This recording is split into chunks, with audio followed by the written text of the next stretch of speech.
What's good, everybody? It's been a long time since I performed a live stream in which I showed my face. But I wanted to see if it works. So I apologize for any delays. But what I'd like to do before I get started is just to see if people can hear me clearly. I'd like to also see if people can hear me clearly. And then it is quite possible, if that is the case, I might be able to invite some people on the stream tonight. But I need some feedback if that's the case, because if not, I'll just shut it down. But if you can hear me good and if the sound is good, can you guys hear me? You guys can't hear me. I hear you. Okay, that's Dima playing the role. All right. So guys, number one, thank you for being here. This is the first live show I've done in a long time. I want to talk about there's a video that is out. And if you see the thumbnail, there is a police officer trying to pull over or arrest a Caucasian guy. And he is not complying. All right. He's not complying with the arrest. If you guys have seen this, press 1. I will send the link to this particular story. It just happened not too long ago, maybe within the last day or so. And the cop is, and the guy is telling the cop, like, F you, he's cursing and things like that. You're a pig. And he actually gets in his car as if he's going to leave. All right. Now, I believe the police eventually detain the guy, but he isn't shot. It's not the same thing as what happened to Jacob Blake. Now, the situation is this. I don't know if that's a gun or a knife, but it's definitely a weapon. Now, the question is, why does this happen to black people and not white people? That's what people are saying. Well, you see, the white man, this happened to him and nothing happened. But when the person is black, it happens. And I'm going to tell you why that happens. All right. This is not going to be very fun for you as listeners tonight. But see, when a white person sees another white person and they pull out a weapon against another white person, when they look at that other white person, they don't look at them as necessarily an enemy. Now, I've never been to police before, so I don't know. And obviously, white people do get shot by the police. But one thing that they know as fellow white people, that white person is going to have more respect for a Caucasian. All right. And see, I think that's what black people are trying to fight for. Equality, that you have the same respect from a white person that they have for each other. And I think you're going to be sadly mistaken if you are still asking for that in 2020. I think you're sadly mistaken.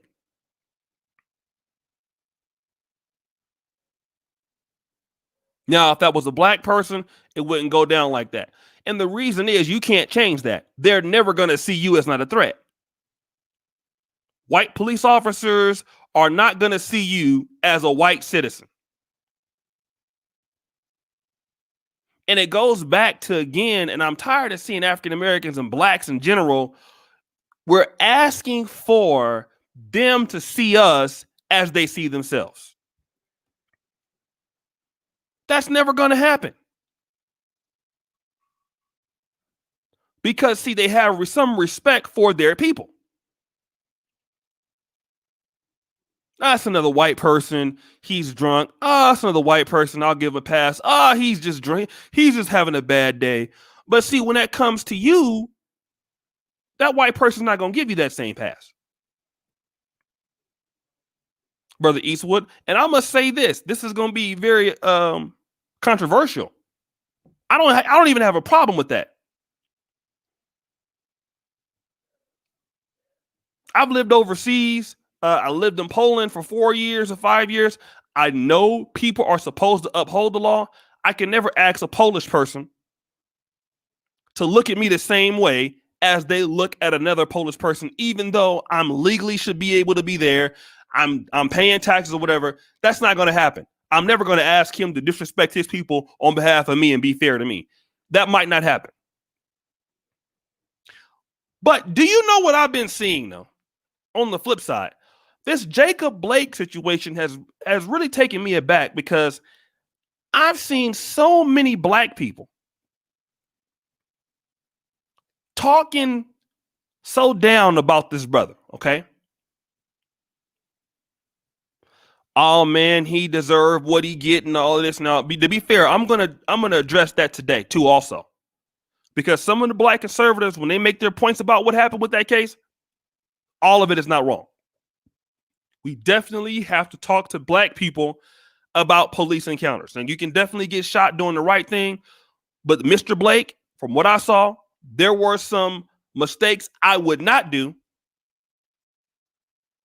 to have that situation escalated. He didn't deserve to get shot 7 times, but we cannot play a role in the escalation.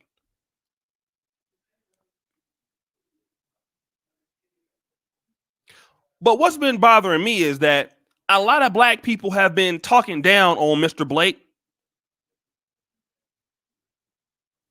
He deserves it. He does this. Now I want to talk about Kyle Rittenhouse. You guys heard about the white boy, the white guy, rather, white young man named Kyle Rittenhouse? 17 years old, young man. I won't call him a boy because he's 17. Do you know that people sympathetic to him have raised $136,000 for his defense fund? I want to let you know that. Do y'all understand that? $136,000 for his defense fund.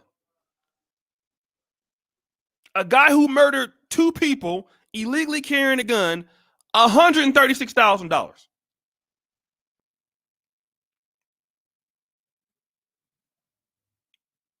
And then you ask somebody, why is a white person able to pull a gun or a weapon on a cop and not get shot? Because white people support each other. That's why.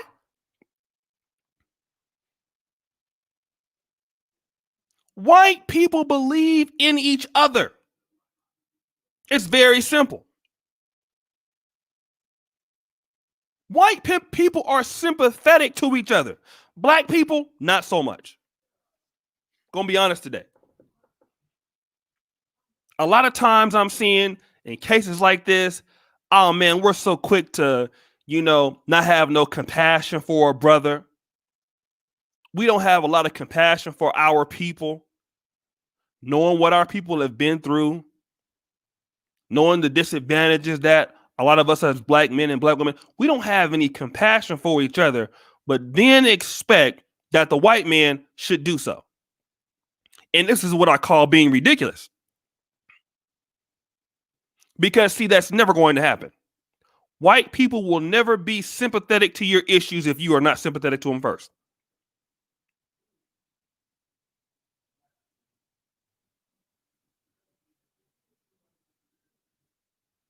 And see, that's the big problem here.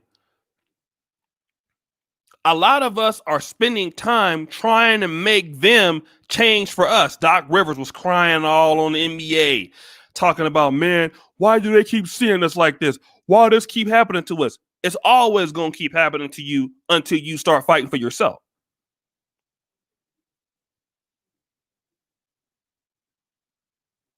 See, when you're not unified as a group of people going to pick on you. People will slaughter you in the street. People will move into where you live and your businesses and take your stuff. That's what happens when you don't have a compassion for each other. A group of people who don't have no compassion for each other, you cannot accomplish nothing in life at all. Zero things can you do. White people, even in their wrong. I remember when Darren Brown shot the Darren guy, he shot Mike Brown. What's his name? Darren, whatever his name was. Y'all know what I'm talking about. They raised $300,000 for a defense fund for him. He never even went to trial. That's what happened.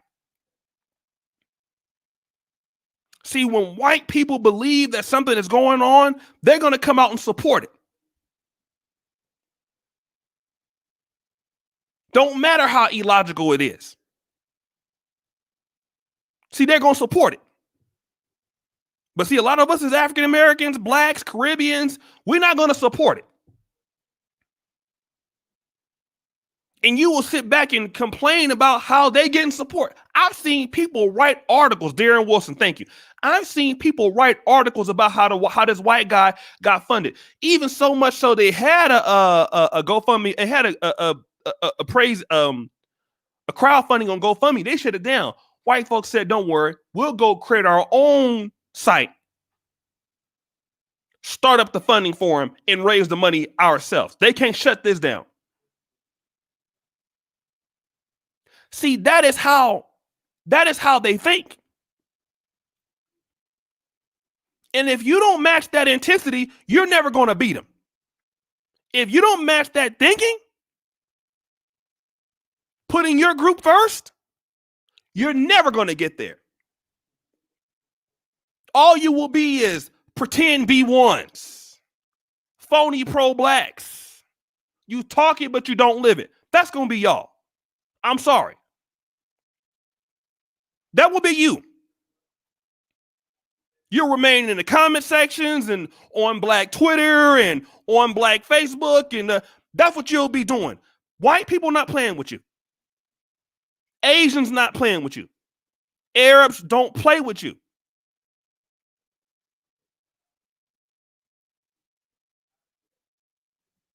They don't need no pep talks to get motivated to do nothing. They go out and start doing shit.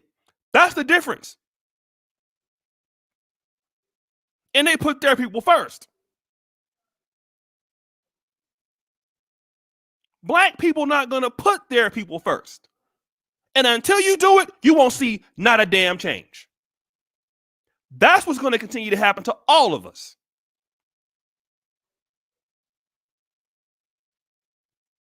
You will continue to sit back and wonder why a white man could confront a police officer with a weapon and wonder why you can't do it. Number one, and I'm going to be controversial here. Why would you want to even be able to do something like that in the first place? Well, the white guy pulled a gun on a cop, but the brother, why he can't do that? That's stupidity. See, the real ideology is, what are black people doing to stop our people from encountering the police? That's one thing we don't want to talk about. We're going to talk about it tonight, though, because, see, this is solution-based. We need to stop having our people encountering the police. Why are they encountering? Because, see, a lot of y'all want to be all woke and people want everybody here, but we want to react to it all the time. What Jacob Blake, if we can say his life that he has some problems, why was our brother encountering the police? What is it as a community that we could have did that the brother could have been on a different path if that's the way he was going? Because once you have to encounter the police, you can't leave it in their hands. Anything can happen.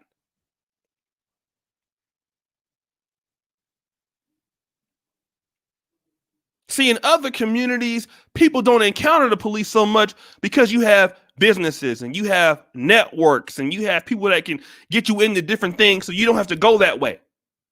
You have intact families. See, all of these things we don't want to talk about in Pan-African communities or black communities, stuff like that. We don't talk about them enough, but we want to come and start complaining when our people encounter the police. See, we have to start taking things in our own hands. We cannot wait for our people to encounter the police, come across between something. Now, somebody said he was stopping a fight. Somebody said somebody called the cops on him. I don't know what it was. Thank you, Mr. Grandeur. But we have to stop our people from encountering the police. And we have to give our people viable solutions so that they end up becoming successful.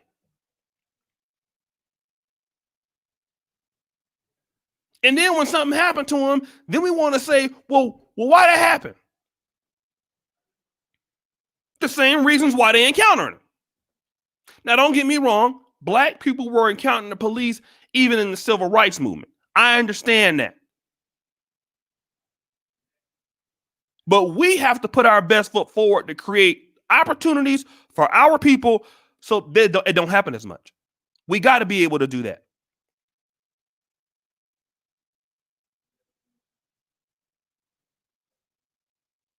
If you don't do that, you're going to fail. And I'm not going to turn this channel into, one that complains about the system all day. I've been doing that here and there because I just couldn't get away from it, but I'm not going to do that. I don't want to turn this into a white supremacy news channel. I won't do that because the thing about it is this: the ownership got to be on everybody. You can blame them all you want, but if you do nothing to change this situation, we will always be here. We're not going to get better unless you change. And if you don't look at other black people the same way you want whites to look at you, then we ain't never going to get nowhere. It takes all of us.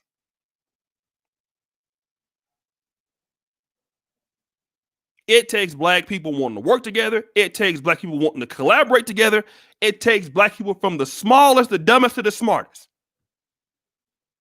From the smallest business to the largest.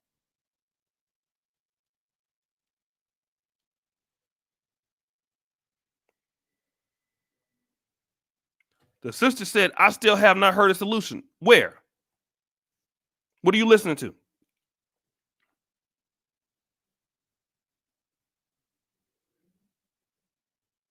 I hope it wasn't talking to me. They're never going to look at you the way that they look at each other. It's never going to happen. It's never going to happen.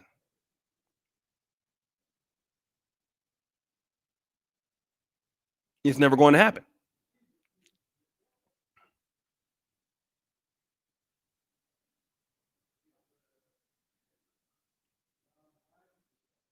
I want to say this. I won't be on too long, but I know a group, Polish people, right? They come to the United States and they have these communities where there's Saturday Polish school. And one guy lived in America for 25 years and cannot speak English. Think about that. You have immigrants that live in the United States that their communities are so strong they don't even have to learn English to get money. Own houses and everything. Think about that. They ain't even got to learn English. Can you imagine living in a place where, like the United States, where you need English to flourish? Their communities and networks are so strong. They can keep their same language, live in the United States, never learning English at all in the USA. You have Hispanics like that. You have Russians like that. You have Polish people like that. Thank you, brother Tony.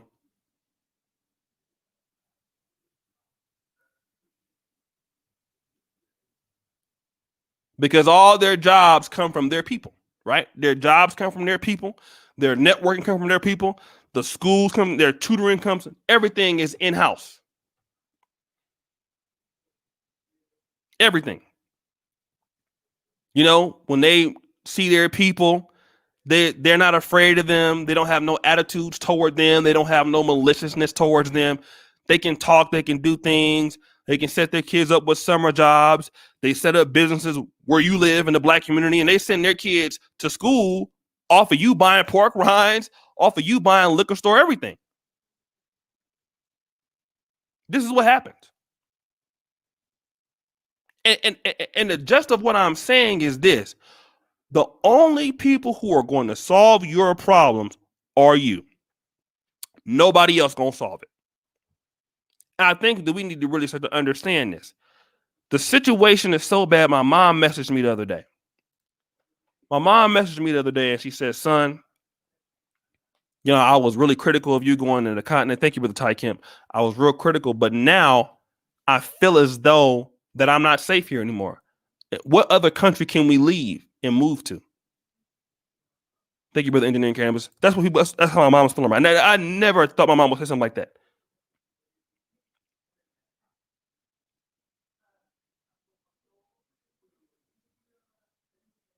Like my mom is totally never for coming to Africa, nothing like that. And now she's to the point where she thinks it's too bad that she needs to leave. And when black people start feeling like this, and if the shit go down, if you're not united with your brothers and sisters, what you gonna do? Let's say if it go down today, what you gonna do?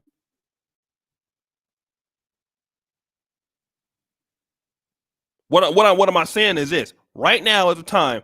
Black people got to wake up. Right now, we need each other more than ever before.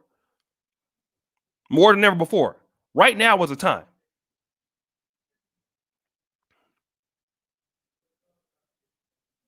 Right now is a time to get very acquainted with other black people. It's the best. It's the best situation right now because there's going to come a time that we're going to need each other. If that ain't the time, right now. It's time right now.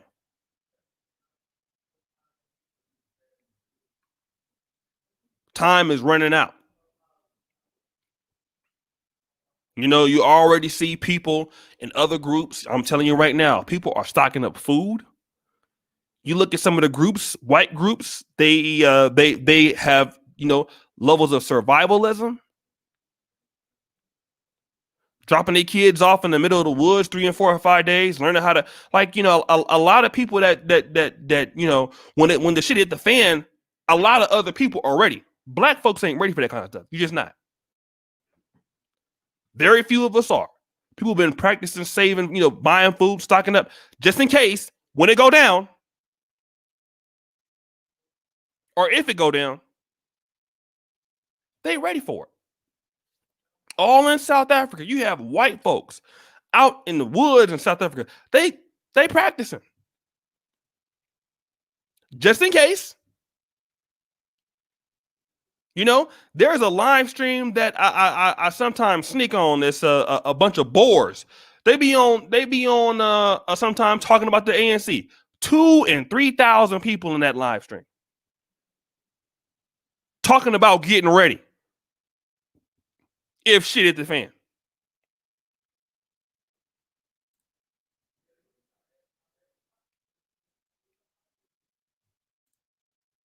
You know,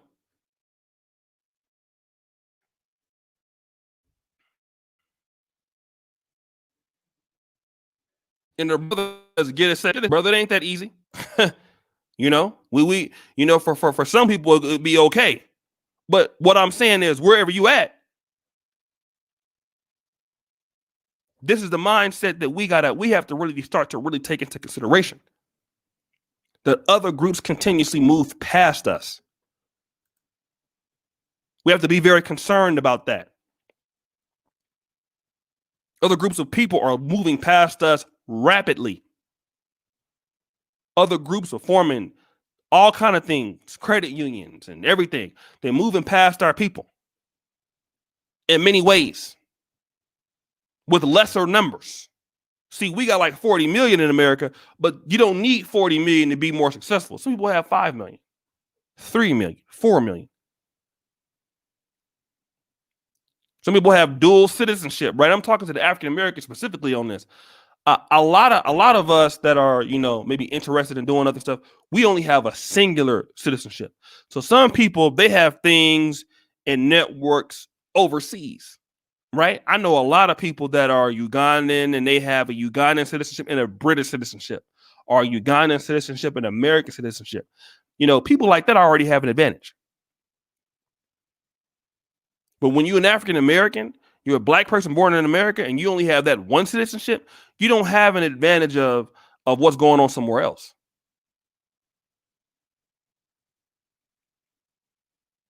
So black people in America have to actually be, you need to be the most united group. And a lot of black people got to understand all that we gonna have is each other. That's all we gonna have.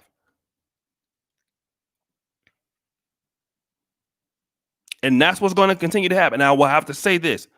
We have to stop asking why we are not getting the same equality as other groups. If you don't know it right now, you'll never know it. Civil rights has been trying to fight for black equalities for years. It's never going to happen. It's never going to happen. The only people that you can get equality from is each other. Black people need to start giving each other equality. That's the only equality I'm looking for. Not looking for nothing else. Give your brothers a chance. Give sisters a chance. I'm going to tell you right now. I was reading the Kenosha PD. And he was talking about how he arrested these black kids that had vandalized some things. He talked about how these kids are going to be hoodlums. And the state of Wisconsin need to arrest them and throw the book at them. They're doing poor in school.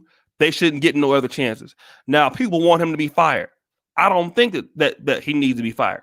I'm going to tell you why. They all feel like that.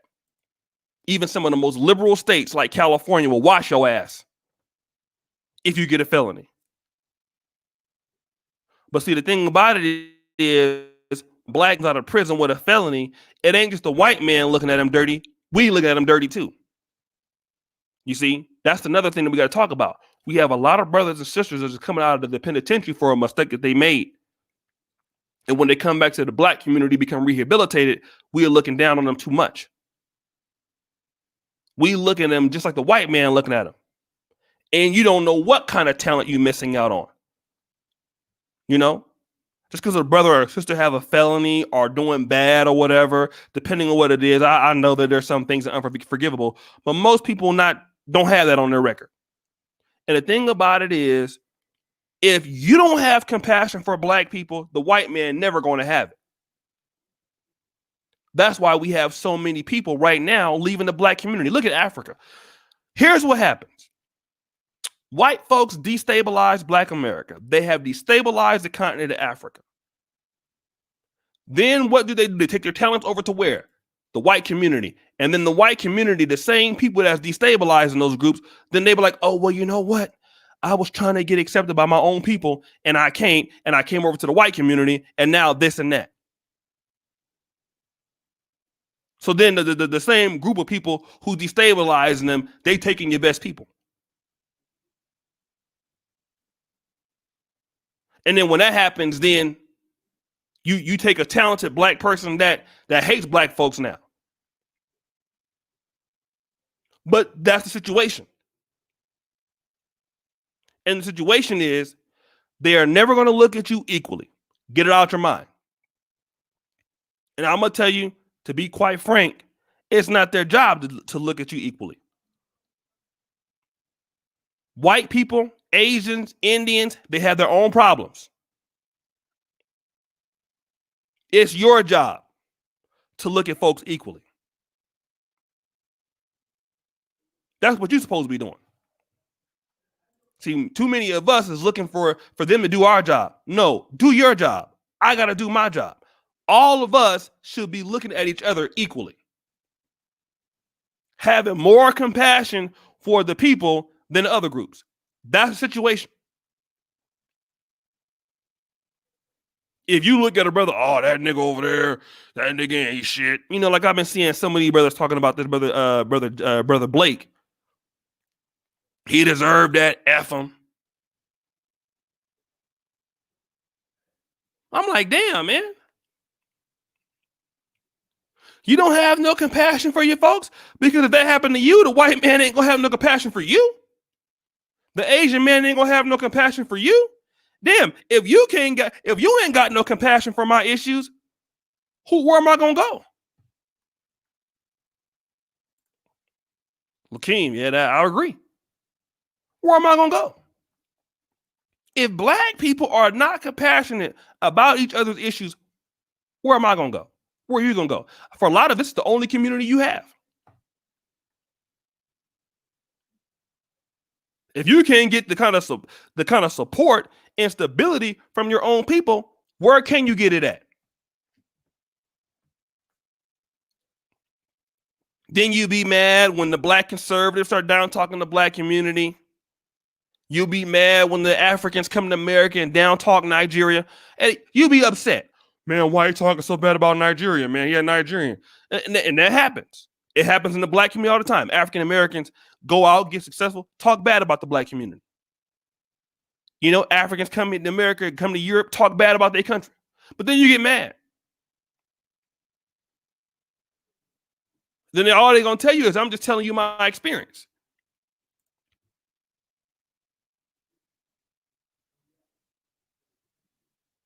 The only shots that you have is with other black people. You don't have nothing else. You ain't got nothing else. This is all you got. You better make the best of this shit. That's it. You got to come to terms with that. That this is the best it's going to get. And the only people that are going to make this better is you. Ain't nobody going to make it better for you.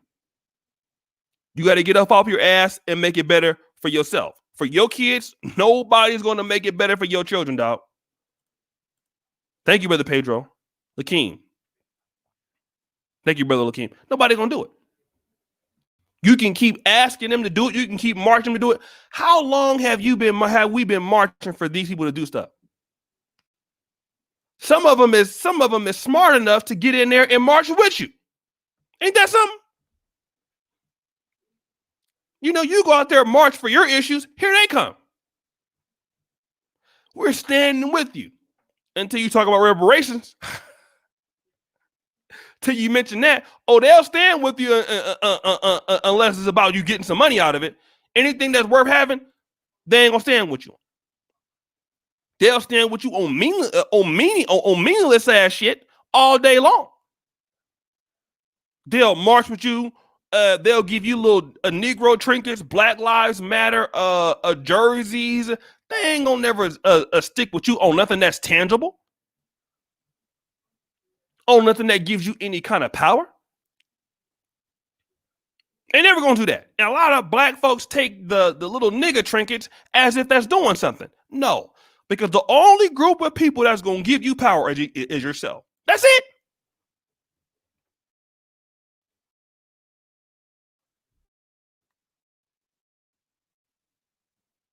And don't get me wrong, I believe that, supremacy and entitlement is called out and needs to be called out. But what else needs to be called out is you, me. We got to be called out. Because there's too many black people don't want to be the change they want to see. You got to change this shit. How? What's the solution? Number one, you got to at least make up in your mind that you're going to be able to try to work and do your best to go the extra mile to deal with black people. That's the number one solution. If you don't have that in your mind, it's never going to work. A lot of y'all like to hear the pro-black rhetoric and the pro-black talking points and oh man, Whitey hold me back. Then when you start putting actionable things, you got to change your mind. You got to change your mind. I'll tell you like this in Africa. And I'll take some questions in a minute. When I came to Uganda, I had it in my mind. I was going to be able to make it over here. Didn't matter. If it was, my dad always told me, if it's worth starting, it's worth finishing. When I got over here, I came here 8 times. 20-hour flights, 8 different times. I said, I'm going to make this work. Don't care how long, what it takes. I'm going to make it work. I've been through a lot of shit dealing with this brand. But I got it in my mind that it's going to work. And the only way that it's not going to work is you got to carry me out of here on the body bag. That's the only way it's not working. Otherwise, as long as I got some health to do it, I'm gonna be working on this. And until you have the mindset that before I not work with black folks, I will die, it ain't gonna work. Your mind got to be right.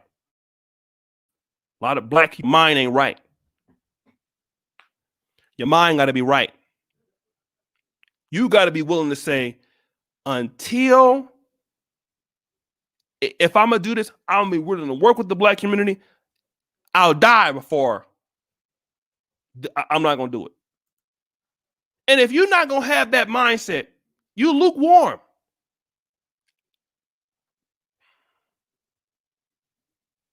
And I'm gonna tell you like this: black folks, the black community, or Pan African don't need no lukewarm niggas. Nobody needs a lukewarm person. You're gonna have to be in or out. You're gonna have to make that decision. And if you don't have it in your mind that you can see greatness dealing with the black community, dealing with other blacks, your pejorative mindsets and stuff like that, if you're not going to have that mindset, you're worthless to whatever blacks are trying to accomplish. You in the way. And you need to come back when your mind is right.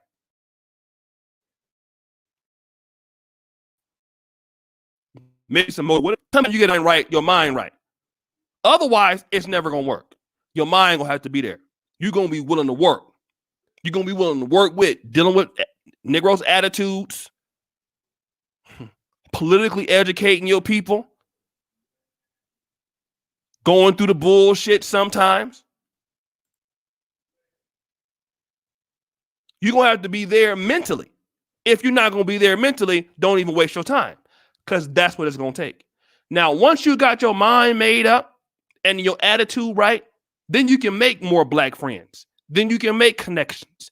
Then you can have collaborations. You can do all of that. But if your mind is not there first, it's never going to work. You're going to always be doubtful of somebody. Man, I don't know if I could trust these niggas. You're going to have that mentality. And you're going to end up being very easily frustrated. Once you get there, it's hard to come back. You're going to have a lot of faith in your people. And if you don't, it will never work. It's okay to get upset. It's okay to get frustrated. It's okay to be mad. But once you lose faith in your people, you cannot do nothing. You can't achieve nothing with it. It's not possible. Your faith has to be high. I'm positive that black folks can do X, Y, and Z. That the African community can do X, Y, the African American community. You have to be there without a shadow of a doubt, and can't nobody believe that but you. You got to believe it for yourself. I can't make you believe it. Side Netter can't make you believe it. Malcolm X, only you can believe that. You have to be able to see that for yourself. If you cannot see that, whatever you try to do with black will never work. And the people that don't see it like that, I don't want your ass around me. I just don't. I would rather you unsubscribe and get the hell off my channel. All of them. That's how I do things. But your mind is going to have to be there first. And once your mind is there, you start worrying about so much what white people doing. You stop worrying about so much what Asians doing, what the Indians doing. You'll be too busy supporting your own people. You ain't had no time to worry about them. You ain't gonna have so much time to be mad or triggered and all that. You'll be able to understand that that's their job. People who don't like black people are just doing their job. People who discriminate against black people, that's the job they're supposed to be doing.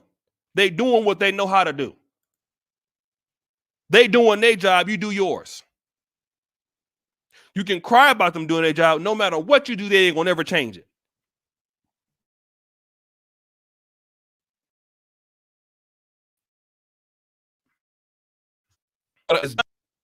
Okay? Some people are intimidated by black people. So they're gonna be they doing their job. You can't worry about that. That's how it's gonna be. You need to get on your job. Like Sugar Free said, if you get ready, if you stay ready, you ain't got to get ready. You need to get ready. On a local level, you start working with the people that you can. And I'm gonna tell one thing: give yourself credit for the small accomplishments. Even if you get a group of people together, only 3 blacks, and you go to Starbucks and you have coffee, That's an accomplishment. You did something.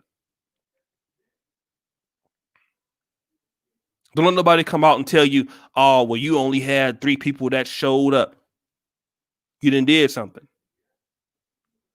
Because that 3 can turn into 30. That 30 can turn into 300. 300 can turn into 30,000.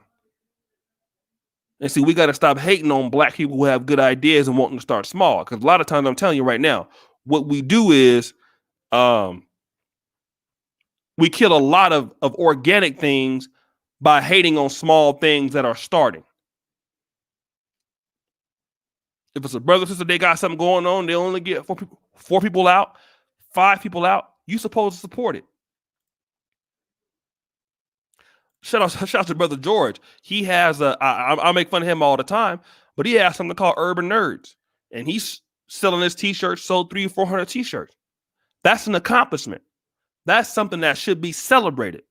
You don't say, "Oh, nigga, you only sold 400 t-shirts." No. Whenever somebody is doing something on the behalf of the black community, if they get one person out there, 2, it's an accomplishment. It should be your job to respect it, because you never know what it can turn into. Thank you, Sister Judy. A lot of things we kill on an organic, and let me tell you this, especially when it's black owned, because I'm gonna tell you one thing. Once white people start getting involved with fundings of things, it's over. But when things are small, they're black owned, they're gaining. Oh, all you got is 3 customers. All you got is no.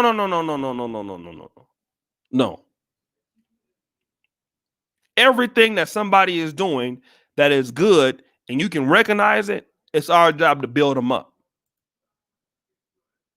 It's our job to build it up. Our job to push the brother or who sister, whatever she's doing, into something greater. Because what you're going to end up happening is, if you don't do it, Black Lives Matter come in and do it. And when Black Lives Matter come in and do it, and George Soros write a check for $50 million because you didn't do it, then what they're going to do?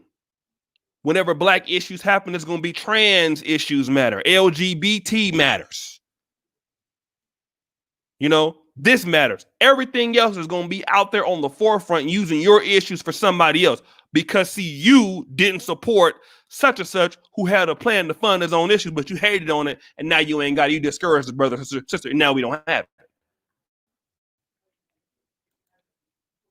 So that's why anybody that's doing anything black, whatever level that they get on, don't hate on, don't disparage them. Don't disparage them. And I'm going to tell people like this. If you have something and you starting off small, I'm going to tell you right now, one of the biggest opportunities that we have on social media are black podcasts, you know, black content spaces. So what, you only got 5 people that's listening to you, 5 fans.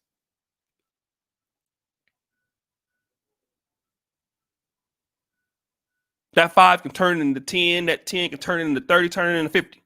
We got to start appreciating the things that we do have. And you work with the things that you have to hopefully make them better. Amazon started off small. You see what Amazon doing. I'm going to tell you right now, on the continent of Africa, Jumia is here. You know what they're doing now? The Europeans are coming into Nigeria. The Europeans are coming into Uganda, and they will partner with one African. And then they will say that this is a Nigerian business, but you have 70% European ownership. And just because, now this is some of the things that African Americans could be trying to partner with now. This is why black partnerships, shout out to Brother Engineering Cannabis. That's why black partnerships are so vital across the diaspora. Because when you don't solve your problem, somebody come and solve them for you. And they'll register it as a Nigerian business. They don't mind paying taxes, but 70% of that wealth that business generates is going to the Europeans. And they're gonna send their kids to school off of the African economy, off of we see it in Black America.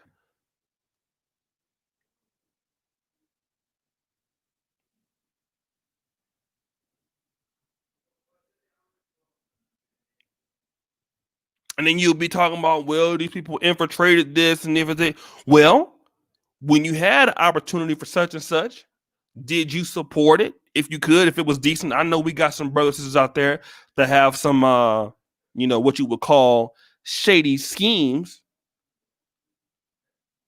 But we got to start supporting our stuff, even if it's small. It could turn into something big. So I'm not going to be on too long. I will answer a few questions. I just want to tell people that they're never going to look at you like you look at yourself. The most important thing, stop asking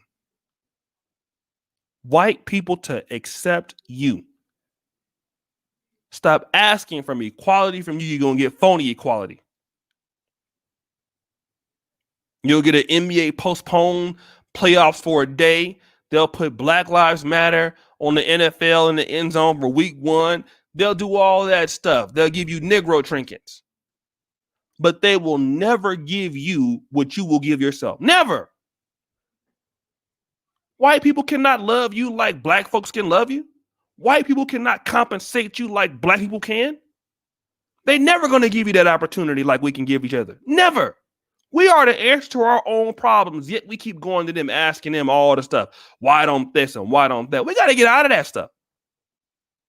We have to start giving it to each other.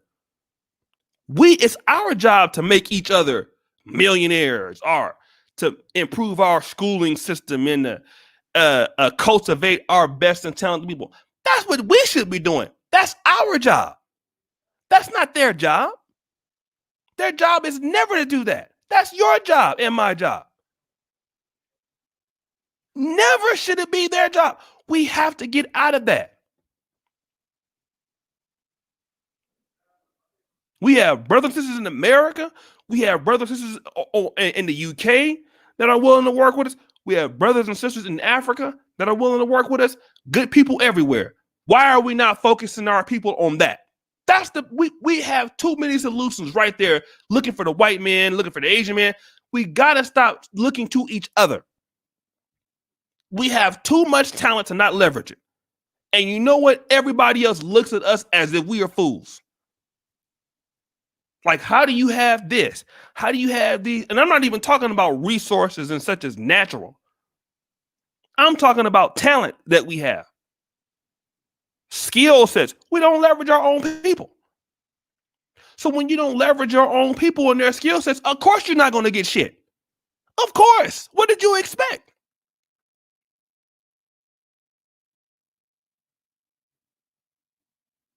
I remember my grandfather used to always talk about this scripture that King David had in Psalms. He says, "I look to the hills, which cometh my help." In other words, I look to God, right? I think about that. I said, why don't we look to each other? We got to start looking to one another. Look to each other for the opportunities. And when you start to start looking for each other, you can make a lot of shit happen quick. Because they never gonna make it happen for you. They never gonna make it happen for you, ever. Get out of your mind that they're gonna give it to you. They ain't gonna give you nothing. And I hate to say it when it comes to reparations and all that stuff. While you waiting on it, you better start giving your own self some reparations. I think Brother George told me one day that Dr. Amos Wilson said the biggest boycott in the black community has been from other black people. Now that's a shame, isn't it? Isn't that a shame? The biggest boycott in the black community has been from other black folks. Now, with that mindset, how can you ever go to the white man and say you owe me reparations and you boycott your own people? How? How can you do that? That don't even make any sense. If other groups of people know that you don't respect your own people, what do you expect you should get? Thank you, Brother Russell. What do you expect you should get? Some of you brothers out there, I've seen you talk bad about Jacob Blake, even if you don't agree. I used to do that sometimes too. Talk about what police killings I thought was justified and which ones wasn't. Now I don't even comment on it. Because I would hate to let somebody else think that I give them the justification that it's cool. Thank you, Judy. Thank you, Mr. Sophista Green. What's up, Raymond? What's up, man? Oh, my brother Raymond. Yeah, we from the same place. And black people have to start thinking like this. That mindset before anything happened, that a mindset got to be adapted. If you have not adopted that mindset, nothing that you're talking about or thinking about doing gonna work. Adopt it first. That's the first thing. And some people gonna have a struggle with that because the people have been teaching you that you can't do nothing because you're black. You can't work with other black people lazy, black people stupid, black people are not serious. And we know that we've seen some of those stereotypes about our people also. See, the thing about us is we like to carry the worst stereotypes about our people, but we don't want to celebrate the best ones. Because see, the white people and other Europeans, even in Africa, they're never going to promote the good things you do, but that's your job. You're supposed to do that. So until you come out of that mindset and rewire your thinking, that wait a minute, you know what? If the white man can work with his people, why can't work with my people? If the Asian man can work with, why I can't work with I can work with my own people. Some folks you can't work with, I understand, but that don't need to be a reason why you can't still work with somebody else. Everybody you ain't gonna be able to work with, whether that's black, white, whatever. But there are enough people in your community you can do stuff with.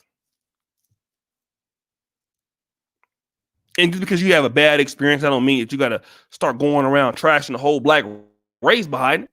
I'd have some bad experiences here.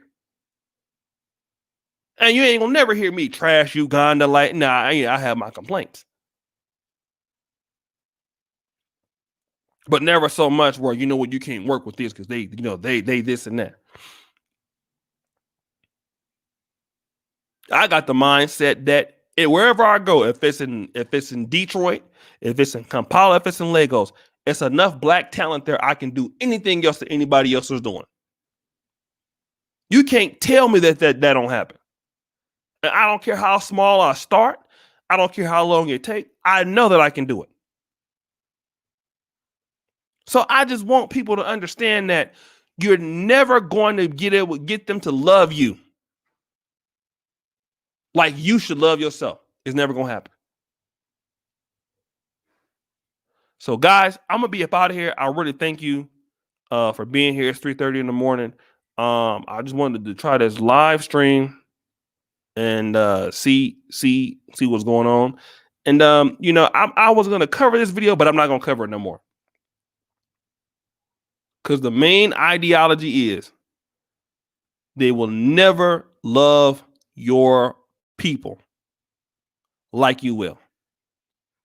And it's not their job to love you. And we got to stop seeking for other people to love us. We got to stop seeking that. No other group of people are seeking to be loved like Africans and African Americans by other groups. And I'm going to tell this story before I go. The other day, P. Maya was over here. And P. Maya, y'all know that she likes to, I would call her a dancer, like an Afro beats dancer, stuff like that, right? And she's dancing out on the iPad trying to make a TikTok video. Now, across the way here, we're living next to there's some Arabs that are here in quarantine. They came into the country on a big business thing, and they're staying in these apartments. Now, the guard guy, while she was dancing, they kept walking back and forth. And I was here in the house, and the guys were looking, but they're kind of afraid to go over there, right? And then the guard guy goes, "Oh man, come watch, right?" In other words, he's inviting these foreign guys to his women, a Ugandan woman, right? And one guy got close. I walked out on the balcony. I looked at him, and he backed up. And I asked myself, why would you ever invite foreign men to your women. Like, do you want these guys to be friends with you that much? And there was a story, some other brother out here, the guys here were looking for some girls. So some of the local guys went and was trying to help them find some what I think was prostitutes. And I'm thinking to myself, you can never go to Saudi Arabia or Jordan or Egypt or places like that. And those type of men will never invite you to their women. They're not gonna do that. If it was an Arab lady out there working out and I tried to come over there, those guys would attack me. But see, with black people and African people, with foreigners and groups, not so much African Americans, I don't think, we are too busy trying to make people our friends that don't need to be there, because they never gonna treat you with that kind of hospitality. But again, that's that looking for acceptance.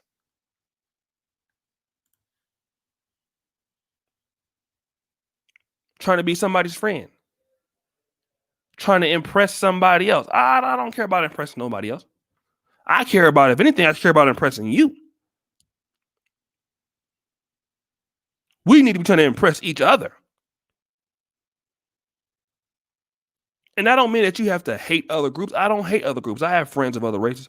But the thing about it is this. If we spent more time trying to seek acceptance from our own people than other folks, we would be further right now. We would have more shit. We would have more stuff. And I'll tell you what, we would have more respect. We would have more respect. We would have more respect from the United States government. We would have more respect when we go overseas. We would have more respect from everybody. And people would have to deal with us on our terms more so than they do now. But we spend too much time trying to ask acceptance from people who can't accept us. And they won't. And it's not their job to do so.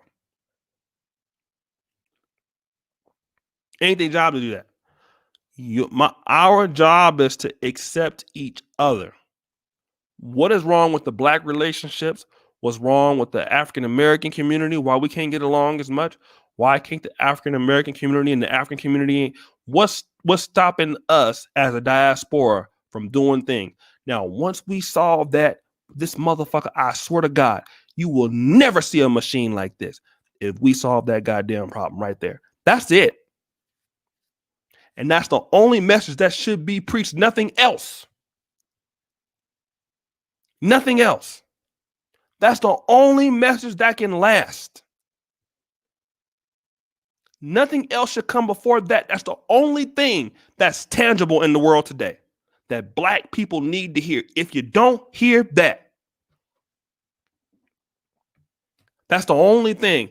That right there could save the entire black world. What I just said, that right there. We got to start respecting our people and trusting our people and wanting to see our people get ahead and pulling our people up. That's what every other people do. You want to know how? When the Indians come to Europe, then Indians come to Africa, the Chinese, they always looking to pull their people up. Always looking. I see them all the time here. You guys been to Africa? You know I'm talking about the Lebanese people. They're always looking to pull their people up over you.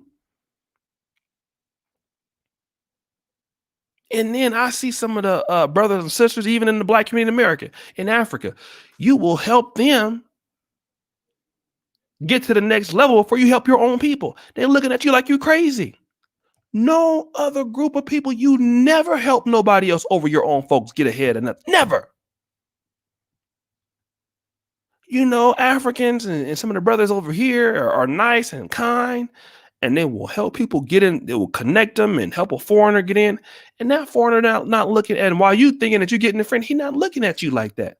He's looking to get his people over here to take advantage of you. Ain't that how Africans lost Africa to the white man in the first place, being too nice? We have to pull our own people up. Our people, it's up to us to edify our own people. Edifying our own people is the only thing that should matter. Nothing else. That ain't got nothing to do with hating nobody else. That don't have nothing to do with disagreeing with somebody else. Exactly. Charity starts at home. Help your own people get somewhere. Once you start to do that, and you have that mindset, can't nobody fuck with you. Nobody. And that mentality has to be taught to, thank you, Mr. Volivar. Appreciate your family. That mentality got to be taught to the kids. I want to say this. I'm actually going to leave here because it's getting late. I noticed that on the continent it's a little bit different. But a lot of people, other groups, they teach their kids entrepreneurship early. And I believe that children and the youth, that you should train them to solve the problems.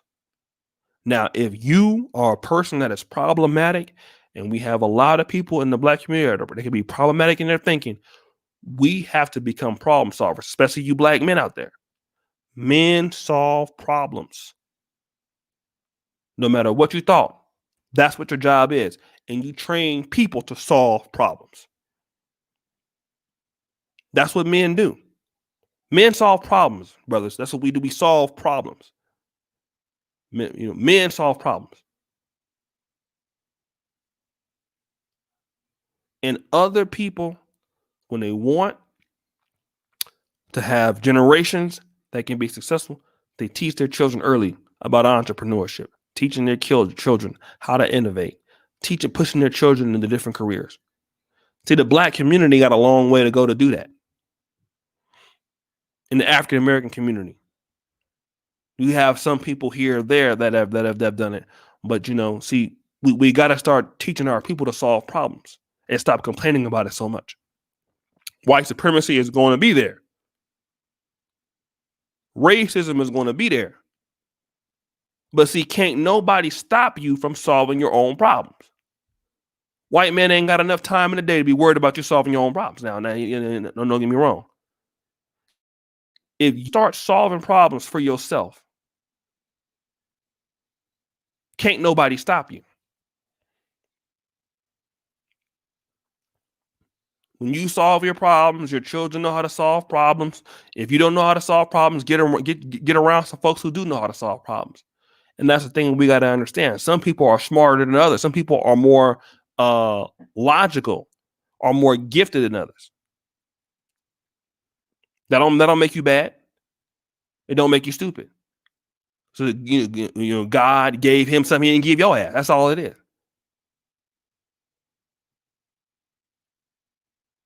And so everybody has to be able to understand these are the problems that we are having. Why do we have these problems? If it's like a skill set, then we need those. If it's planning, then we need that.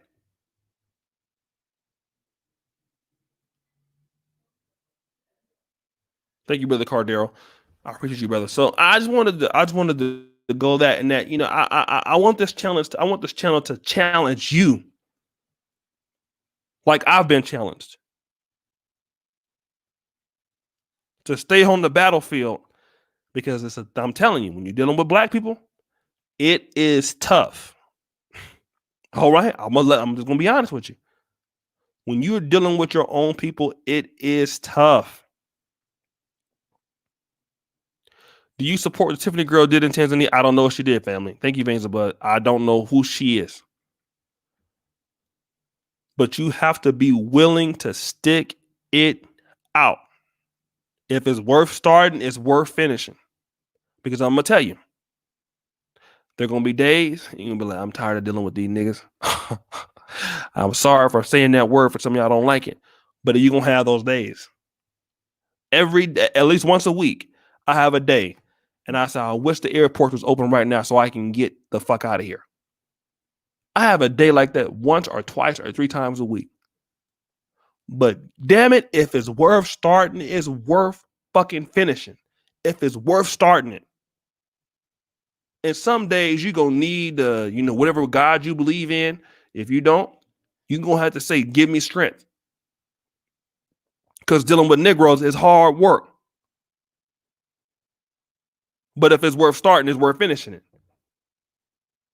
Because dealing with Negroes, I'm telling you, it's depending on who you're dealing with. A lot of our people are not woke, and you got to understand a lot of them are suffering from self-hatred. They're suffering from they're sick. They are dealing with a colonized mind, and a lot of patience and a lot of understanding is what's going to be needed. You know, but the thing about it is, if you're not going to be patient with them, nobody else going to be patient. So you have to go the extra mile. We got to go the extra mile. Even some days I get frustrated at some of the comments. I'll be banning people. And I have to tell myself, wait, hold on, brother. Wait a minute. This brother is he's sick, So I don't know who the Tiffany Banner is. I don't know the situation. So I don't know who that person is. I don't know what she did, but I think I saw African Tigress doing a stream about that. And what did she do? Somebody tell me what she did before I go.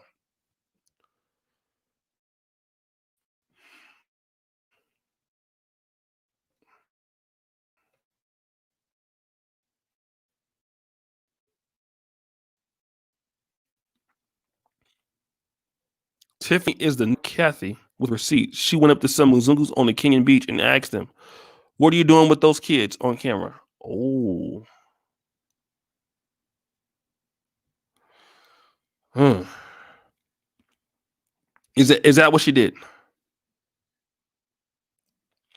Well, I'll tell you what. If you come here, because I'm gonna be honest. Thank you, GB. Like a couple, black couple. Oh, it's like Ghana. Thank you. I'm gonna tell you. Thank you, brother, for the $100. I really appreciate that. I'm gonna just tell you this. When you come to the continent, who hasn't been to Africa? Press one. I'll stay on for a little bit. The brother then bless me with $100. Press one if you want to come to Africa but never been.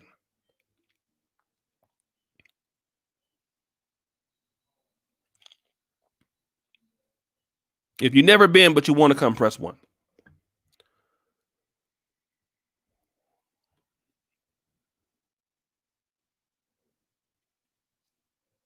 Because what I'm gonna tell y'all is gonna be some, very, very interesting things. But I want to tell it to you. Okay, you never came and you want to come. Okay, I see we have brother Africa, Indigenous Raji, Thriller, brother Lance Brown. What's up, brother Lance Brown? I think he's in California. Rashawn, Jim. All right. Mr. Payne, Lucius, Riley, Barnes, Russell, Mamba, brother Charles Felton. Good to see you, family. Jay Lovett, Mr. Grandeur, Black Becky. Okay, Cardero. All right, I'm gonna tell you this, brother Ethan. I'm gonna tell you guys this, brother Tony. There are a lot of things that you are going to see that you will like. All right. There's definitely things you're gonna like. There's a lot of things that you won't be able to see. But one thing that you're gonna see for sure is a lot of the Africans are not going to be to your level of how you see things. When a black person decides to come to Africa, he gets a different experience than the African that live here. Okay. What's up, Tigress?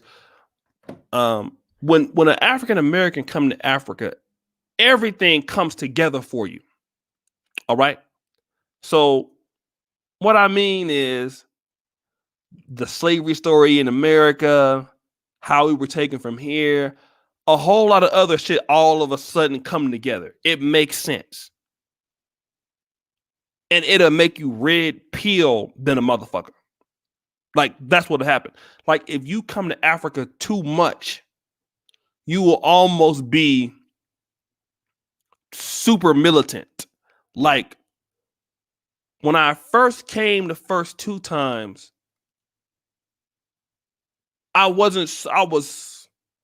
had strong leanings, but it wasn't like it wasn't like it is now, because I seen how we've been fucked over so bad on both sides.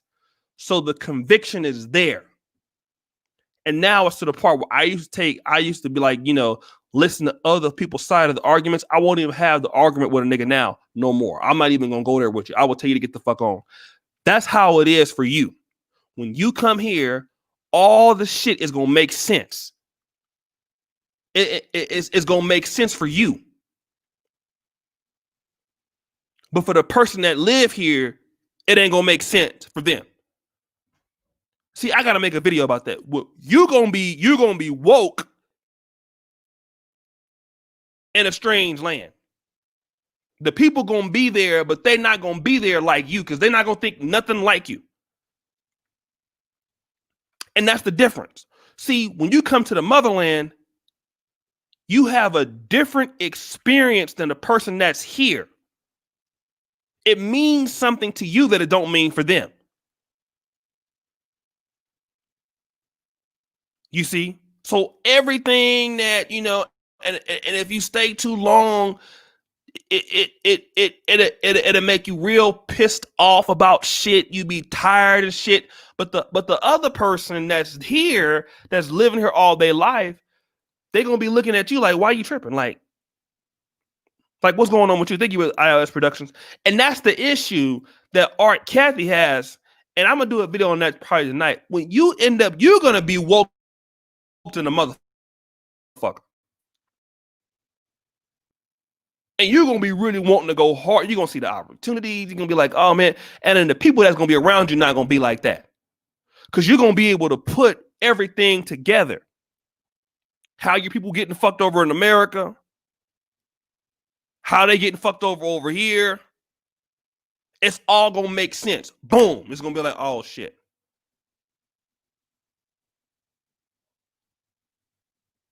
But for the average Kenyan, the average Ugandan, they're not gonna be there. They're gonna still be on the level like white people might be better. And so it's gonna make you mad. You're gonna see a white person getting treated, but see, you're gonna be like, been time, why can't they see what I'm seeing? But the difference is they haven't seen Black America. You see what I'm saying? And see, a person that grows up in America and understands subtle racism and indirect racism and bullshit like that. When you come to Mombasa or Kenya or Tanzania, when you see a white person doing some shit, you're gonna be ready to fuck them up or call them out on it. But a person from Africa, they not gonna really see it like that, because they have never really. Bougie, you want to come on the show, brother? I'll send you a link. They're not gonna be able to see it. They're not gonna really be able to see it like that. An African who's lived in the United States and lived in both places, if he lived in America for a long enough time, he might have it. But he not gonna ever have it like an African American would have it. Thank you, brother Booth. Thank you, brother One Mark DC. So the problem is when you put it all together, and the people you around ain't put it all together yet, it's gonna be problems. And see, you gonna have to tone. At least I'm not telling you what to do. For me, the tonality I use with y'all, I don't use it with them. Do you understand what I'm saying?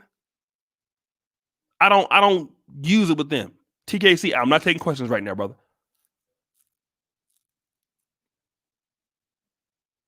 I can come and talk to you about this stuff, but I don't take this message out to people that I don't know, because I know that they're not going to be able to receive it. And then when they're not able to receive it, it becomes problematic. And when they can't receive it, then there's animosity, and then you get angry. And then you want to call them out on what they're doing. And then once you get there, then it becomes like, like what Art did. And, so the thing about it is that you got to understand that when you get to that level, they're not going to be there. They're not going to be there. And it's just like, it's almost like a person that gets saved in church. They get saved and sanctified. Now all of a sudden they Bible thumping, they mad at you because you ain't Bible thumping but you ain't there right now. You think it's fake or whatever. It's the same thing here. So what the thing about it is that if you really want to let people see what you're doing, be successful in your endeavors. That's how people on the continent will see it. People on the continent that work with me in Uganda, they've seen how far it's come. You guys on this channel have been watching it, seen how far the content's come. They've seen this come from nothing into something a little bit better, right? It's improving. So when you can show that you are successful and dealing with people where they're at, and that's again being patient and loving people. When you woke, you're gonna have to deal with people that's not woke, and it's gonna take a lot for you not to criticize them.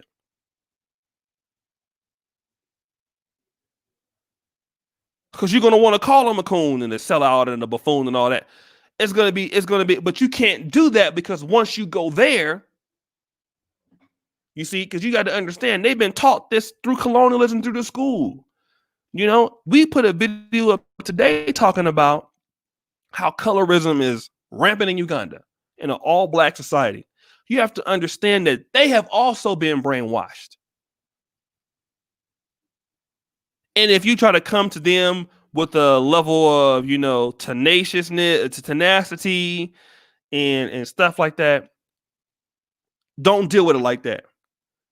Deal with people where they're at. Deal with motherfuckers where they at. I can say that because I'm live streaming. Deal with people where they're at. People not to where you at right now. Don't worry about that. Because if the thing about it is this, if you're doing what you're supposed to do, if you keep treating them nice, you keep they see that you're good to deal with, over time, they're going to be able to see, you know what, dealing with black is better. And then you have to win people on incentives, just like black people in America. When you go out and you do something like that, I can get that. What are you doing with the white child and all that? But I'm gonna tell you what's gonna happen. They gonna be mad at her for doing that. You American, what you doing over here, challenging the white man? That's what they're gonna do. Send me the email, brother.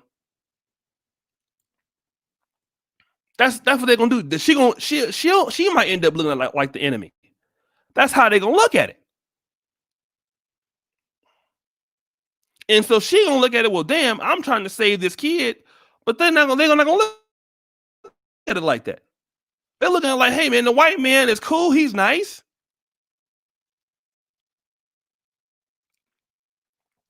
You got to understand that that's where a lot of people they might be right there at the time. You can't be concerned about that. I told you, whenever you're dealing with black people, where there's anywhere, you got to have patience. If you're not going to have patience, stay out the black community in America, stay out of Africa, because you're going to end up getting pissed the fuck off. You're going to be mad as shit. You're going to be mad than the motherfucker. And so I'm telling you, you're going to be mad.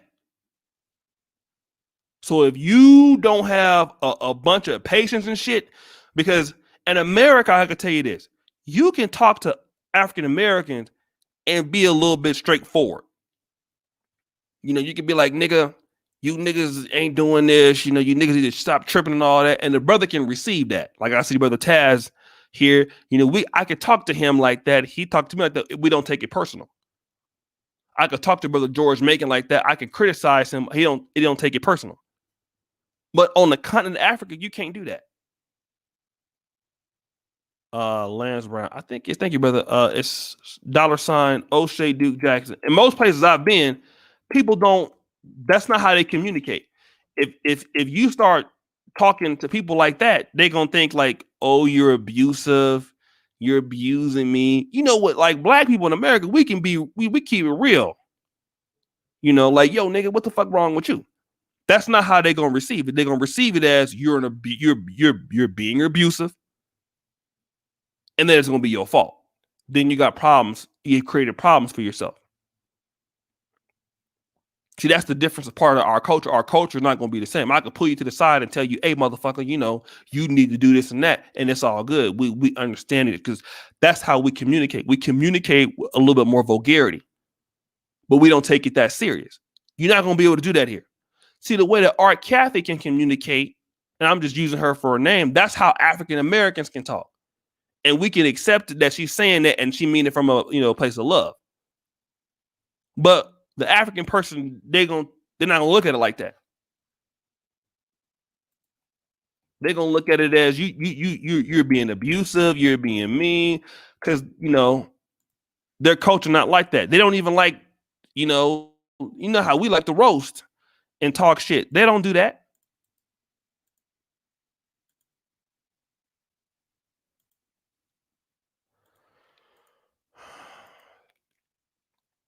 All right, I'll stay on a few minutes longer. I'm gonna let the brother come on here and build. So again, I'm telling you, I'm gonna do a video on it. Hey, Alex. So I'm gonna tell you, like, when you're gonna see some things that you're gonna see some things. Unfortunately, I don't want to talk about it right now. You're gonna see some things that you think are gonna be selling out that you will call cooning.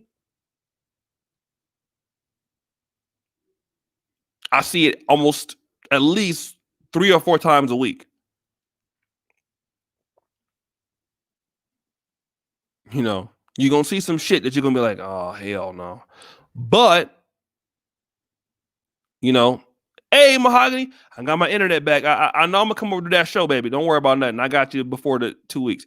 So I want you brothers and sisters to know I'm gonna do that video for y'all.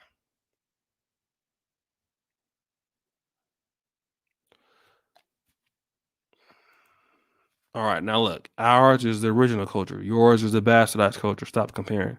Now, people like this, we just get you the fuck out of here. I don't even argue. You see how that? So I'm looking for you to go make another page so I can do it again. You see how you deal with people like that? Just get them the fuck out. Don't even waste no time. You're gonna be bastardized, blocked.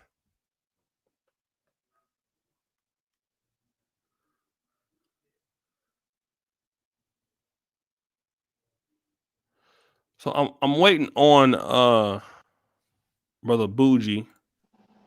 What's going on, brother? What's up, O'Shea? What's going on, Man, fam? Tell can people you who hear you me? Can you hear me? Give me a second.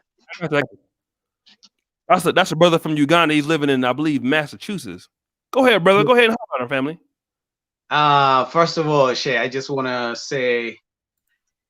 appreciate you, bro. The work you're doing, and it's crazy. You just every time I watch your videos or I check out your channel, you make me miss home. Like it's crazy, to know that there's an African American who's actually doing some great work in Africa. And being African, like most people may not see it.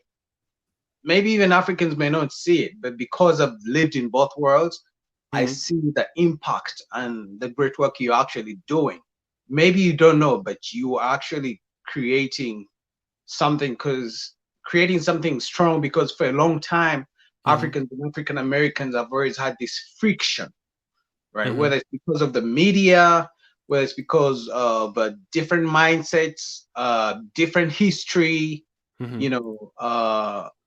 all these biases between ourselves and stereotypes, that I feel like you are bridging that gap, and I'm very thankful for that. And you deserve all the best, bro. Nah, man, I appreciate you. I'm not perfect. I talk a lot of shit, but good to see you, brother. Let me ask you this, man, because you actually are from Bukoto, right? Where I'm at now. In Tinder. Well, Tinder, yeah, next up. So let me ask you this, man. What were some of the thought processes? Because you're now in Massachusetts. It's a huge Ugandan community out there too. Like one of the biggest diasporas in the world is the Massachusetts Ugandan diaspora, right? Yes. That in London. Okay.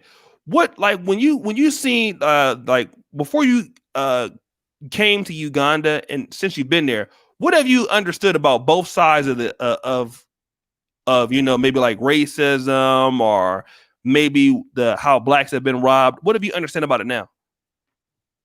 First of all, about racism, the only kind of racism that we have that's in Uganda is probably between uh, Ugandans and Indians. Mm-hmm. If you look back, way back from the Idi Amin's time, for the people who watched Last King of Scotland, Idi Amin actually wanted to chase. He kind of chased some of the Indians away from Uganda, but they came back after some time. So Mm-hmm. that has always been an issue. That's like the racism in Uganda, but there's more tribalism in Uganda because of the so many tribes, and there's more. What should I say? More about class. What's the name for that? What's the word for that? Like Segregation, classism, case system. classism in terms of how much money you got, and you know what I mean.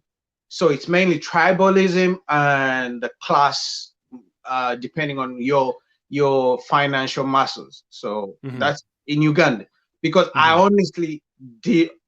I mean, I knew racism exists in the world, Mm-hmm. especially if you look at South Africa, apartheid, and they all, maybe Zimbabwe, they still have those issues. But in Uganda, it was more about colonialism, which Mm-hmm.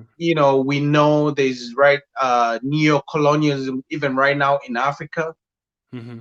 still going on with people coming, maybe China bringing the money and then buying out land and doing their thing.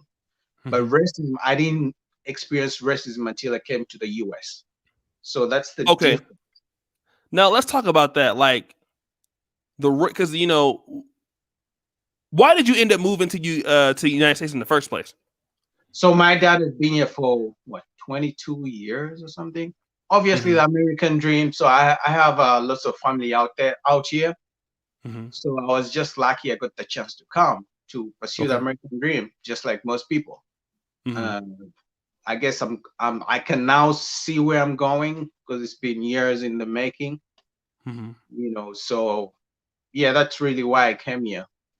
Because you live in Uganda, you know how the uh the unemployment is. Job Oh yeah. opportunities are very few. So many students leave college, Makerere University, and there are no jobs in the economy. So Mm-hmm. it's really tough, But Mm-hmm. and so most people, well, the youth, there's a high number of the youth that always try to get opportunities outside of the country, whether it's Mm-hmm. they go to Middle East, whether it's Europe, whether it's South Africa, Mm-hmm. in better economies to try and get opportunities to try and take care of the people back home. When was your so when you experienced racism? Can you talk about it the first time that it happened, or? Yeah, I can actually. As you know, I have two channels. I have a fitness channel and Boogie Talks where I talk about my experiences. So I made a video about my first experience with racism, but for some reason I got afraid of sharing it. I still have it. But so the first time I used to work at 7-Eleven, right? It was Mm-hmm. Sunday. I remember the day very well. It was Sunday, and alcohol sale in Massachusetts on Sunday, I think, stops at 8. Mm-hmm. So this drunk lady came into the store and she wanted to buy past 8, and they said no. And you know how 7-Eleven is. I had so many customers lining up buying, whether it's cigarettes or lottery tickets, so Mm-hmm. I didn't have the chance to look up the beer and wine section, right? Mm-hmm. So, but I couldn't sell beyond the time because sometimes law enforcement can pretend to be buying, and then if you sell them past the time, they can use that to, it can get back to the manager, and they're like, hey, your employee sold alcohol beyond the time. So anyway, she Mm-hmm. came in drunk. I had so many people lining up, so it was her turn, and I told her I can't sell beyond the time. And Mm-hmm. obviously, with my accent, she started go back to the islands, you nigger. She said all these things. But you know what was very funny? With Mm-hmm. all the people in the line. Mm-hmm. So I used to work at the 7-Eleven in a very Caucasian best area, right? Mm-hmm.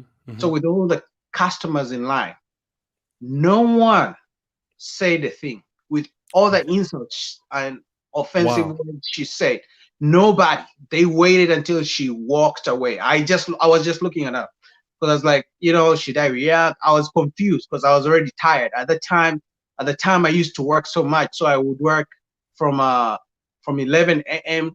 to Mm-hmm. 6 p.m., then go to 7-Eleven from 8 p.m.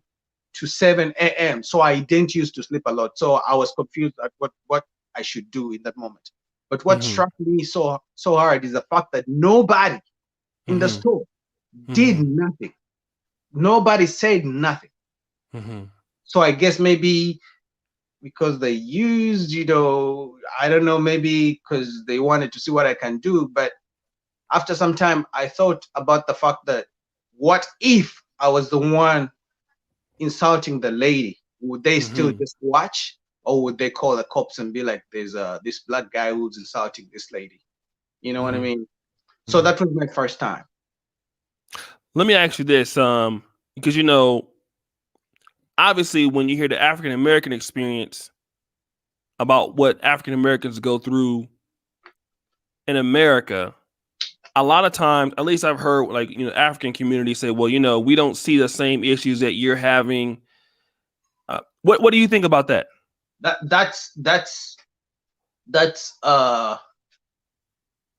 I'm looking for the right word. That's probably as I'm looking for the most offensive word to describe that, because that's so stupid. That's very ignorant, Mm-hmm. and that's it's no different from a Ugandan who has money actually. When the people down in the trenches and in the hoods talk about how they don't have clean water, they don't have access to food, and then the rich guy says we don't see that. That's being stupid. It's no Mm-hmm. different. You know what I Mm-hmm. mean? So if you live, because in Uganda, I knew racism exists, but we're not always like and by the time I left, social media wasn't. It was beginning to be a thing, but not too much. Not too much. Mm-hmm. But uh, racism isn't a thing. Wasn't a thing back then in Uganda. Even now, some people don't. They don't even know there's something going on in Uganda, in America, right? Mm-hmm. But for somebody, for now an African who's living in the U.S. Mm-hmm. saying they don't experience it, just because they don't experience it, it doesn't happen. That Mm-hmm. that's got to be the most ignorant and foolish thing somebody can say. Like that's beyond me. I can't have a conversation with you if you can't acknowledge something just because it has never happened to you.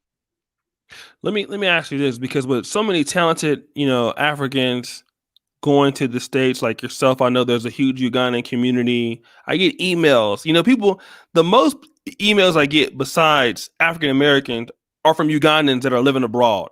I got Mhm. one from a lady living in Greece. I get one from, a lot of Ugandans that are in the UK. Um, why are there so many talented Ugandans abroad? Because a lot of African Americans want to know. African Americans are trying to come back to Africa, and a Mhm. lot of talented Africans have left and are doing very, very well in the Massachusetts area, in Mhm. London, all across. One guy I know, I heard he went to McCary Medical School. He's now practicing in the States and Oregon.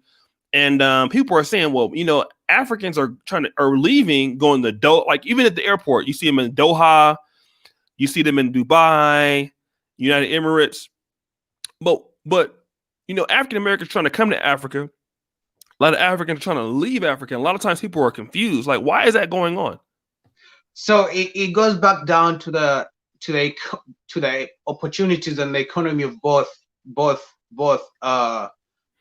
the two different places, Mm-hmm. Africa and the US. Mm-hmm. There's no you can't deny the fact that the economy and economic opportunities, there's a clear difference, Mm-hmm. Mm-hmm. but when it gets down to the social issues, there's also a Mm-hmm. difference. Okay, Mm-hmm. so most Africans live because, I mean, we've been told America is the greatest ever since you're a kid. You grow up, America is this, America is that, which is true. when it comes to economy and the opportunities, I'm a living example.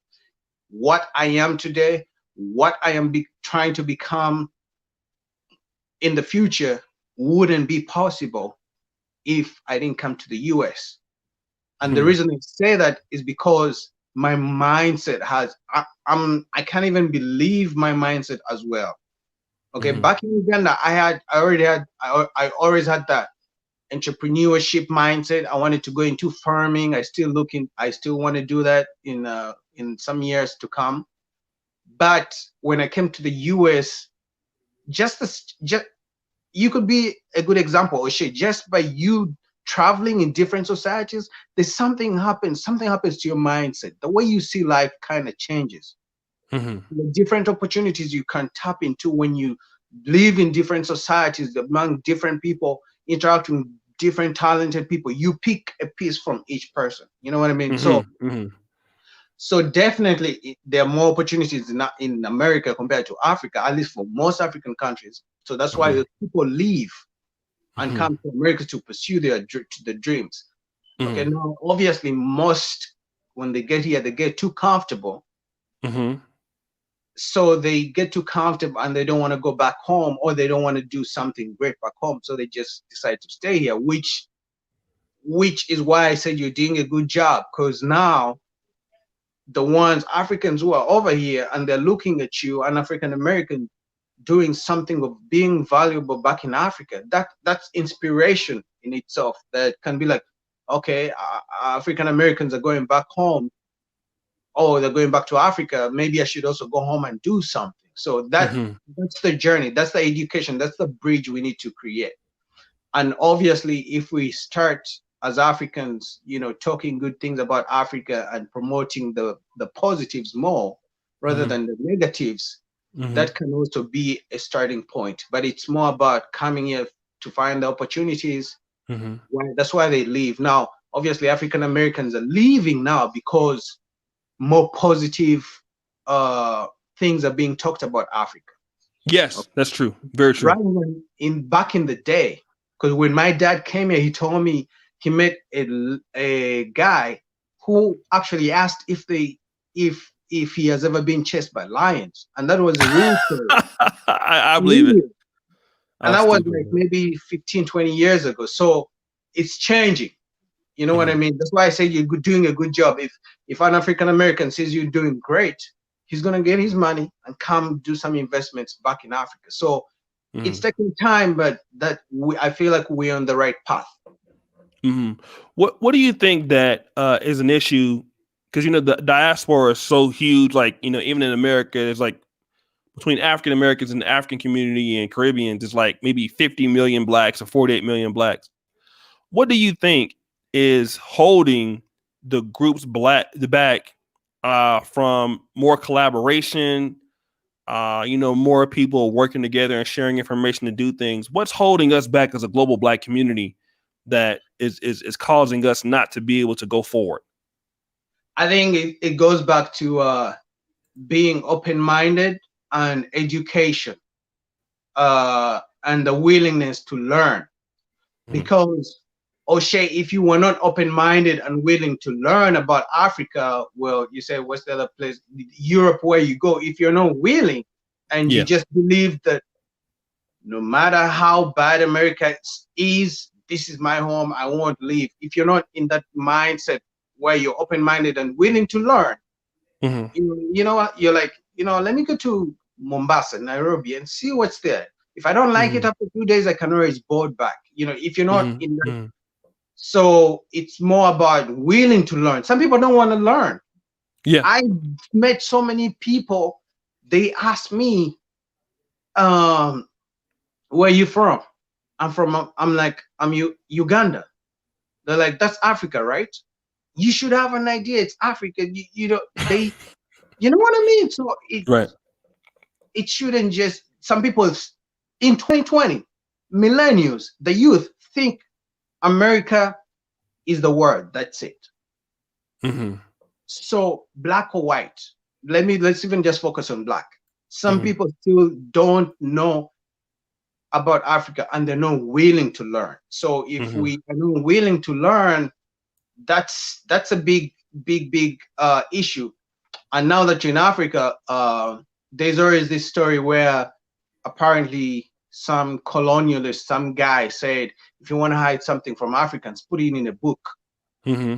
You see that? So people don't want to learn. People need to take the step, and also living in the bubble. If somebody is just comfortable where they are and they don't think they can go beyond what they think or what they've been sold their entire life, they are always going to be like that. You know, Mm-hmm. I just started investing in the stock market Mm-hmm. with the people, black people who have been in America for so long, and they still think the stock market is only for the rich. Mm-hmm. So if you're not willing to take that step and just, see what's on the other side, we are still going to be struggling to collaborate, you know, and think. I would have thought you're just an African American in Africa trying to maybe steal our land or something. But I was willing to be honest, Right. Right. I was willing to be open-minded and learn and Mm-hmm. collaborate and see what the work you're doing and be like, okay, Mm-hmm. this guy is doing something good and it inspires me as well. So that's we need to learn and be people need to be willing to learn Mm-hmm. Mm-hmm. about the things they don't know, and then the bridge will be uh will be covered. Let me ask you this. So talk to us about. I know the Ugandan community in Massachusetts, especially around the Boston area, is very very popular. Why do so many Ugandans come to Massachusetts, that area? Why is it so vibrant with the Ugandan community there? That's a good question. I think it would be, how can I guess back in the day, uh, I think it all goes back to New York. Mm-hmm. Usually, most international flights uh, have a drop in the east before they go in other areas of the U.S. So I guess when you go back in the day, the first bunch of Ugandans, I guess, they came to Boston or to the east, and then it grew from there. And then I guess it's just how immigration works. It's just how settlements work. Mm-hmm. Somebody knows somebody brings somebody's mom, your mom brings you, you bring your friend, and it just, it's a spiral effect. I think that's the best way I can explain it. So you feel more home, you find out, uh, just the way you say it, I would say you felt more comfortable when what's the guy's name that you met who was coming to Uganda too? Is it Oh, King Obutunda? Obatunda. Yeah.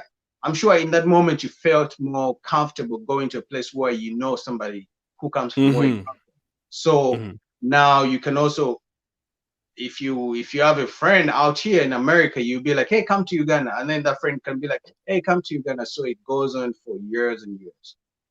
Mm. So Okay. that's Okay. that's the best way I can explain it. All right. All right. So I guess what I want to know is because we need to do it again. Now that I finally got the internet was back here in this because I wasn't streaming for like I don't know maybe like four months or 3 months. Yeah, the But internet. yeah, but we have Zuku fiber now, so it's seeming to be holding up like 40 megabits per second. So tell people, man, like that for those that you have a channel. I know you have two channels, right? But what are your channels about? I know you start your YouTube journey. What should they expect, from watching your channel? So Boogie Talks, which is the one I'm using right now, is more about my experiences. The foundation of the channel is more about dating and my Mm-hmm. experiences, because obviously I didn't know about red pill until I dealt with these American women, and that's something we have to talk about more. So, but and then yeah, I came across different uh content creators, right? Uh, content creators in the dating world, or as you call it, the manosphere, right? Yeah. So and I've always been the kind of person who wants to inspire and motivate. Mm-hmm. So I was like, you know what? I have so many things in my head, and I'm sure I'm not the only guy who has been through this, and I don't want other guys to go through, especially when I know in my own in my own life, I have a friend and I have a cousin who have been through these issues, dating issues, women issues. You know, as men, it's either your purpose or women or money. Those three Mm-hmm. go together, right? So my side when it comes to interacting with women was really letting me down. It was holding me back. So once I learned what to do and what not to do, I kind of got inspired to put my voice out there. So that's what my channel is about, but it's more about motivating. And then I eventually wrote a book about dating, obviously, not Okay. too long ago through this coronavirus. Uh, but now I'm venturing more into talking about just social issues, Mm-hmm. more focused on dating side and mindset and Mm-hmm. motivation. I don't really Mm-hmm. go into the race, and I you know it's more about an African's man experience in the US and my life, and what I think somebody could use from me, could learn from me, because there's always somebody looking out to learn. Mm-hmm. So, and then my other channel, which is Boogie Fitness and Lifestyle, I'm a trainer. So that one is fully about trainings, full training and fitness. How long have you been in the States for? 5 years. 5 years. Okay. Did you go to McCurry here or Yes, I did. I left with a bachelor's in construction management. because you went to main campus, not Ye- moves, but the main campus. Okay. Yes, All right. All right. So what I want to do is I want to take this part of the interview. I'll make it one episode yes, and post it on here, and we definitely gonna have to do it again because now that I have this, but I'm so glad, and I want to definitely do something on my main channel. So I want yes. everybody to go I think subscribe to Brother Bougie Talks. Wait, which one would you rather me promote? this one, because that's where we are. So All right. So check out our brother Bougie Talks. I'm putting this channel a link in the comments right there. Boom. Subscribe, hit the bell. He's a very, very nice guy.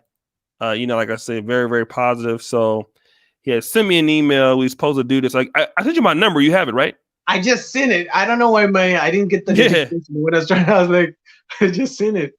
Yeah, Yeah, yeah. You this can is hit me on WhatsApp. yeah. I've been waiting for this opportunity, bro. This is so crazy because for some reason you've been inspiring some of my new videos that I've been putting out on this channel recently. Like I watch your videos and then I get these ideas. I'm like, maybe I should talk about this. But also your grind, man. You grind like, oh my Yeah, god, the way you man. grind, man. It's It gonna is get a little bit. I incredible. want to. I want to get back into some of my older stuff, but when I got into the celebrity stuff, and it was, Yeah, but you but, know, but but but but that gets people talking, so I think that's good.